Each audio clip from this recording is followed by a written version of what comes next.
네, 2022년 1월 24일 이정훈입니다. 제가 선관위 사태를 선관위발 쿠데타라고 표현한 적이 있는데 이 쿠데타가 점점 확산되는 추세입니다. 선관위원들 9명의 선관위원들이 모여서 회의를 합니다. 그 회의록을 공개하라는 주장이 나왔습니다. 공정선거 시비 본격화되는 것 같습니다. 조혜주 씨의 연임 문제 불발로 끝났죠. 이것이 어떻게 해서 일어나는지 조금 나오기 시작했습니다. 먼저 이 표를 봐주십시오. 중앙선거관리위원회에 들어가면 볼 수 있는 우리 중앙선거관리위원회 조직도입니다. 여기 위원장이 있고 맨 왼쪽에 상임위원이 있고 그 옆으로 7명의 위원이 있습니다. 그 중에 한 명은 현재 공석으로 되어 있습니다. 물론 상임위원인 조혜주 씨도 이번에 해임됐기 때문에 여기도 지금은 공석으로 있다고 보는 게 정확할 겁니다. 모두 9명으로 되어 있습니다.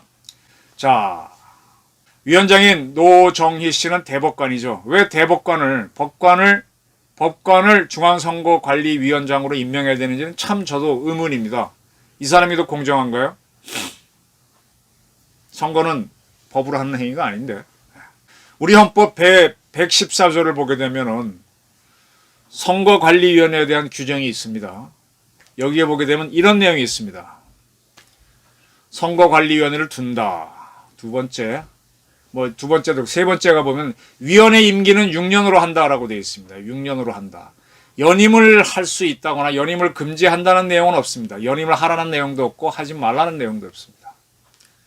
근데 조혜주 씨는 상임위원으로 6년을 채운 다음에 더 하게 되려다가 지금 문제가 된 거죠.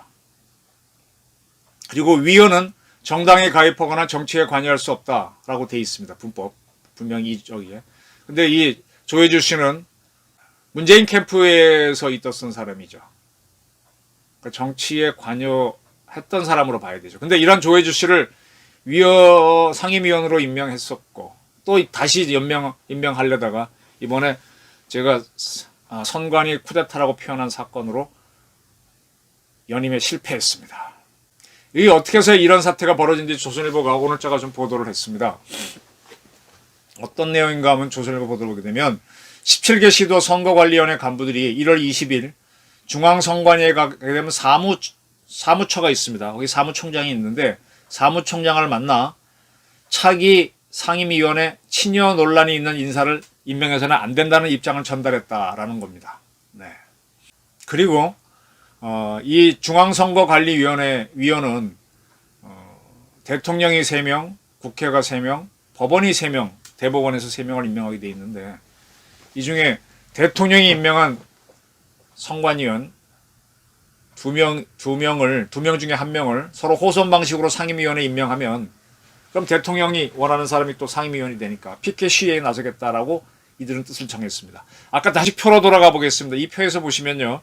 위원장은 현재 노정희 대법관이 하고 있고 상임위원이 근데 이 위원장은 대법원에서 대법관 임무를 해야 되기 때문에 중앙선거관리위원회에는 항상 출근하지 않습니다. 비상근입니다.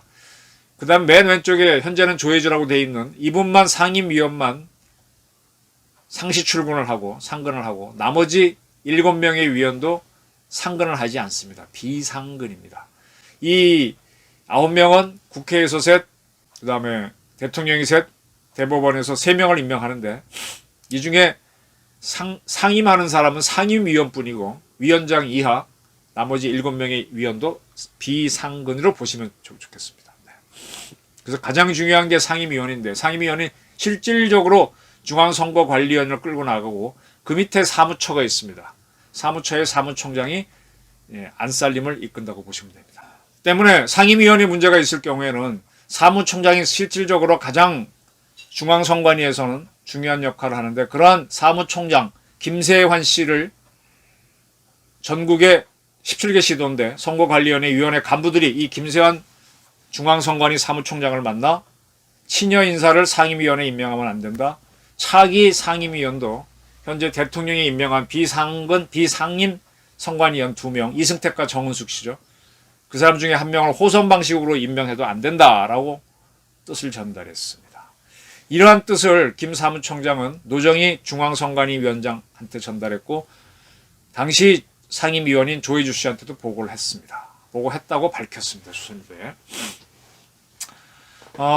이런 가운데 이제 이 조혜주 씨에 앞서서 중앙선관 상임위원장을 지냈던 문상부 씨가 또 인터뷰를 했는데 그건 2018년까지 했었죠.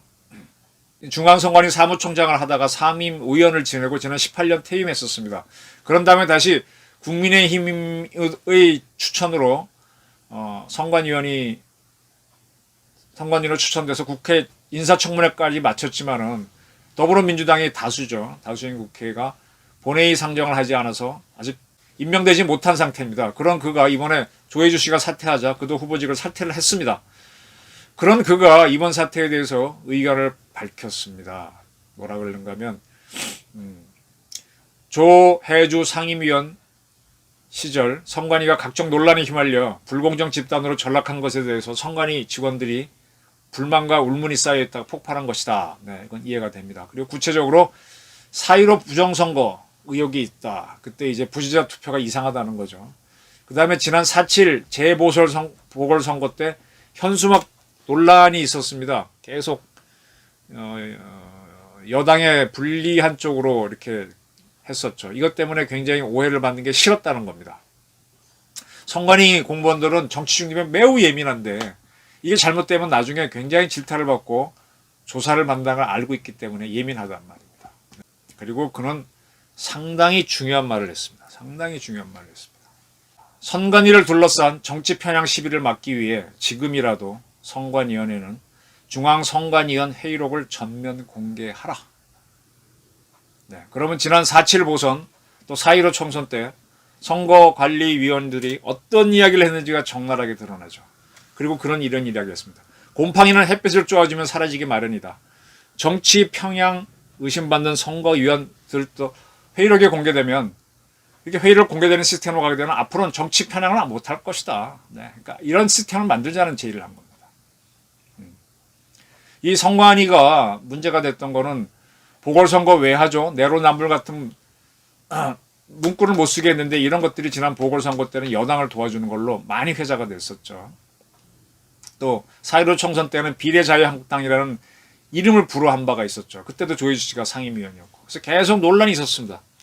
그래서 이러한 것들이 왜 이런 결정이 나왔는지를 중앙선거관리위원 회의록을 공개하면 되는 거죠. 본질을 찔렀습니다. 중앙선거관리위원 지난 6년 동안 5년 동안 어떤 내용을 주고받았는지 공개하면 됩니다.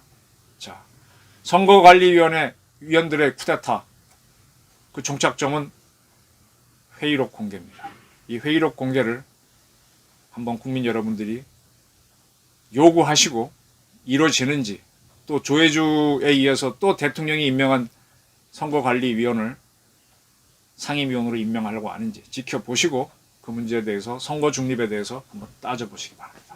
경청해 주셔서 감사합니다.